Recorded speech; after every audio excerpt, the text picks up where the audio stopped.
அடுத்ததாக நாளை காலை 8 மணிக்கு வாக்கு எண்ணிக்கை தொடங்க இருக்கக்கூடிய நிலையில் அதற்கான ஏற்பாடுகள் என்ன, வாக்கு எண்ணிக்கை எப்படி நடைபெறும் என்ற விவரங்களுடன் நம்முடைய செய்தியாளர் அபினேஷ் இணைகிறார்.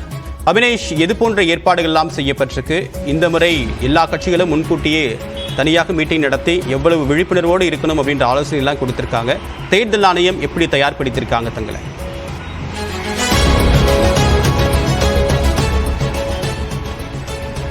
தேவப்பிரிய, நாடு முழுவதும் நாளை நாடாளுமன்ற தேர்தலின் வாக்கு எண்ணிக்கை நடைபெற இருக்கிறது. அந்த நிலையில தமிழ்நாட்டில் இருக்கக்கூடிய 39 மக்களவை தொகுதிக்கான வாக்கு எண்ணிக்கை காலை 8 மணிக்கு தொடங்க இருக்கிறது.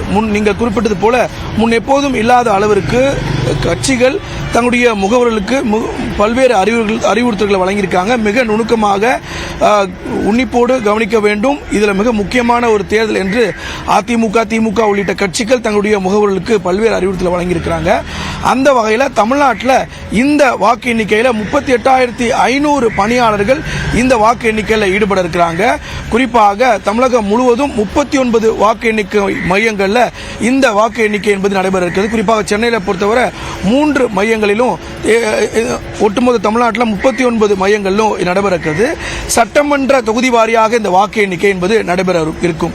அதாவது இதற்கென 234 அறைகள், அதாவது ஒவ்வொரு சட்டப்பேரவைக்கு ஒரு தொகுதிக்குன்னு ஒரு அறைன்னு ஒதுக்கப்பட்டு அப்படிதான் வாக்கு எண்ணிக்கை நடைபெறும்.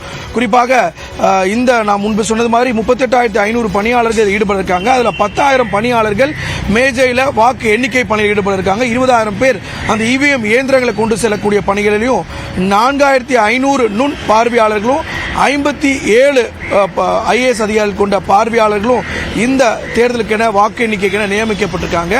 தேர்தல் ஆணையத்தை பொறுத்தவரை காலையிலிருந்தே, அதிகாலை 4 மணிலிருந்தே அவர்களுடைய தேர்தல் வாக்கு எண்ணிக்கை அலுவலர்கள்லாம் வாக்கு எண்ணும் மையத்துக்கு வர தொடங்கிடுவாங்க. கட்சிகளுடைய, அதாவது வேட்பாளருடைய முகவர்களை பொறுத்தவரை 6 மணிலிருந்து உள்ளே அனுமதிக்கப்படுறாங்க. ஒரு மேஜைக்கு ஒரு முகவர் என்கிற அடிப்படையில் ஒவ்வொரு சட்டப்பேரவை தொகுதிக்கும் அதிகபட்சமாக 14 அப்படிங்கிறது ஏறக்குறைய இருக்கும். ஆனால் சில தொகுதிகளில், குறிப்பாக சோழிங்கநல்லூரில் பார்த்தீங்கன்னா 30 டேபிள் போட்டிருக்காங்க, 30 மேஜை. அதே போல் கோவை மாவட்டம் கவுண்டபாளையம் சட்டப்பேரவை தொகுதியில் 27 இருக்கு.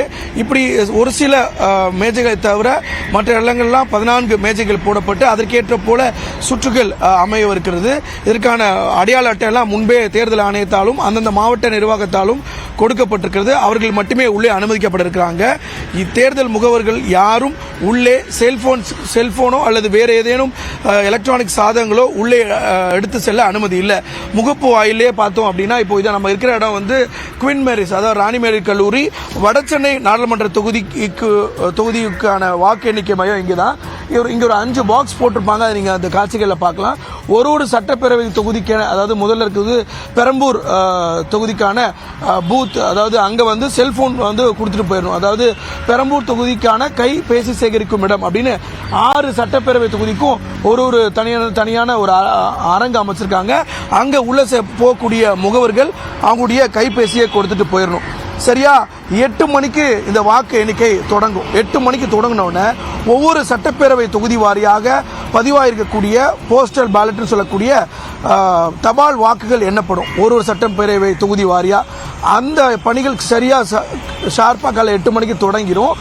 அது முடிஞ்ச உடனே ஒரு 8:30 மணிக்கு அகைன் இவிஎம்ல பதிவாயிருக்கக்கூடிய பேலட் யூனிட்ல பதிவாயிருக்கூடிய வாக்குப்பதிவு இயந்திரத்தில் பதிவாயிருக்கூடிய வாக்கு எண்ணிக்கை சரியா 8:30 மணிக்கு தொடங்கும். எனவே 8:30 8:40 அந்தந்த தொகுதிகளுடைய முன்னணி நிலவரம் தெரிய வரும். ஒவ்வொரு மேஜைக்கும் ஒரு முகவர்கள் பண்றாங்க. அப்படி ஒரு கட்சி வேட்பாளருக்கும் ஒரு முகவர்கள் வைக்கப்பட்டிருக்கிறாங்க. குறிப்பா அந்த ஒவ்வொரு மேஜைக்கும் சிசிடிவி பொருத்தப்பட்டு முழுவதுமாக ஒளிப்பதிவு என்பது செய்யப்பட இருக்கிறது. முகவர்கள் முன்பு அது 0 பண்ணிருக்கா, முதல்ல சீல் பிரிக்கிறாங்களா அப்படிங்கிறதெல்லாம் காமித்த பின் தான் அந்த மெஷின் ஓபன் பண்ணப்படும். இதெல்லாம் கண்காணிப்பதற்கு ஒரு சட்டப்பேரவை தொகுதிக்கும் ஒரு நுண்பார்வையாளர் ARO இருக்கிறாங்க. அந்த அடிப்படையில் 43 பில்டிங்ஸ்ல தமிழகம் முழுக்கவும் இந்த வாக்கு எண்ணிக்கை நடைபெற இருக்கிறது. அதாவது 3300 அறைகளில் இந்த 3300 டேபிளில் 234 அறைகளில் இந்த வாக்கு எண்ணிக்கை நடைபெற இருக்கிறது. அது ஒரு புறம் இருக்கக்கூடிய நிலையில் இந்த விவிபேட்னு சொல்லக்கூடிய யாருக்கு வாக்களித்தோம் அப்படிங்கிறது தெரியக்கூடிய அந்த விவிபேட் இயந்திரம் அப்படிங்கிறது ஒரு சட்டப்பேரவைக்கு 5 பெட்டிகள் எண்ணப்படும். அது சரியா இருக்கா அப்படின்னு ஒப்பிட்டு பார்க்கறதுக்காக ஒரு சட்டப்பேரவை தொகுதிக்கு, உதாரணத்திற்கு இப்போ நம்ம தென் சென்னையில் இருக்கிறோம்னா தென் சென்னையில் விருகம்பாக்கம் தொகுதியில் 5 விவிபேட் இயந்திரங்கள் எண்ணுவாங்க. அதே போல சோழிங்கநல்லூர்லேருந்து 5 விவிபேட் எண்ணுவாங்க. அதே போல விருகம்பாக்கம், சைதாப்பேட்டை, டி நகர், இப்படி ஒரு சட்டப்பேரவை தொகுதிக்கு 5 விவிபேட் ரேண்டமைஸா எடுத்து அதையும் முகவர்கள் முன்னாடி எண்ணுவாங்க. இந்த வாக்கு எண்ணும் மையத்தை பொறுத்தவரை யாருக்கெல்லாம் உள்ள அனுமதி அப்படின்னா வேட்பாளருடைய சீஃப் ஏஜென்ட் சொல்லக்கூடிய தலைமை முகவர்கள், ஒரு மேஜைக்கு ஒரு முகவர் அப்படி நியமித்துக் கொள்ளலாம். அதிகபட்சமாக ஒரு வேட்பாளருக்கு 80 முகவர்கள் வரை மேஜை வரை இருக்கும். அப்படிங்கிறதுனால 80 முகவர்கள் வைத்திருப்பாங்க. அவங்க உள்ள வந்துட்டா ஒன்ஸ் வெளியே போக முடியாது. கேண்டிடேட்டும் சீஃப் ஏஜென்ட்டும் மட்டும்தான் வெளியே போயிட்டு உள்ள வர முடியும். எனவே இடைவிடாது இந்த கவுண்டிங் ப்ராசஸ் என்பது நடக்கும். எனவே அந்த வகையில் அனைத்து ஏற்பாடுகளும் தயார். 3 அடுக்கு போலீஸ் பாதுகாப்போடு இந்த வாக்கு எண்ணிக்கை என்பது சரியாக நாளை காலை 8 மணிக்கு தொடங்க இருக்கக்கூடிய நிலையில் தேர்தல் ஆணையம் அனைத்து பாதுகாப்பு ஏற்பாடுகளும் செய்திருக்கிறாங்க. அந்த வகையில் 8:30 மணியிலிருந்து முன்னணி நிலவரம் தெரிய வரும். தேவப்பிரியன், வாக்கு எண்ணிக்கை தொடர்பாக தேர்தல் ஆணையம் இது போன்ற ஏற்பாடுகளை செய்திருக்கிறது அப்படின்ற விவரங்களை விரிவாங்களோட பயந்துட்டீங்க. உங்களுடைய தகவலுக்கு நன்றி.